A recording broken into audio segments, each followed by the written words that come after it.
Hello everyone, সবাইকে আমার YouTube চ্যানেলে স্বাগতম। আজকে 21 June BTS member Suga officially military থেকে ডিসচার্জ পেয়েছে।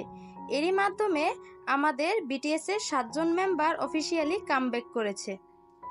অবশেষে 2022 সাল থেকে 2025 সাল পর্যন্ত বিটিএস আর্মিদের চলা যুদ্ধ অর্থাৎ অপেক্ষার প্রহর শেষ হয়েছে।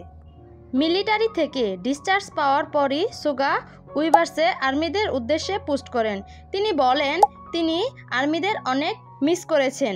তিনি তার মিলিটারির কাজ ভালোভাবেই শেষ করেছেন এবং তিনি আর্মিদের তার পাশে থাকার জন্য, তাকে সাপোর্ট করার জন্য অনেক ধন্যবাদ জানান এবং তিনি এই কথা বারে বারে বলেন যে তিনি আর্মিদের অনেক মিস করেছেন এবং তিনি আর্মিদের জন্য আরও কঠোর পরিশ্রম করবেন।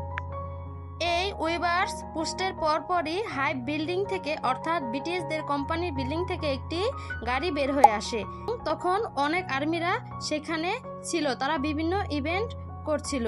তখন অনেক আর্মিরা ধারণা করে হয়তো এই গাড়ির ভিতর বিটিএস সোগা ছিলেন। হয়তো তিনি আর্মিদের সামনে আসেননি, কিন্তু তিনি যদি সেই গাড়িতে থাকেন তাহলে নিশ্চয়ই আর্মিদের এই ইভেন্ট এবং আর্মিদের সাপোর্ট, ভালোবাসা দেখে তিনি অনেক খুশি হবেন। সব মেম্বার যেমন মিলিটারি থেকে আসার পর লাইভ করে, কিন্তু বিটিএস সোগা লাইভ করেনি, কারণ তিনি অন্যান্য মেম্বারদের মতো মিলিটারির কাজ করেনি। তার কাজটা ছিল অন্যরকম। সে অফিসিয়াল কাজ করেছে, অর্থাৎ সমাজসেবা এজেন্ট হিসেবে কাজ করেছে। এজন্য তার কোনো ইভেন্ট করা হয়নি বা তিনি লাইভে কোনো বক্তব্য দেননি।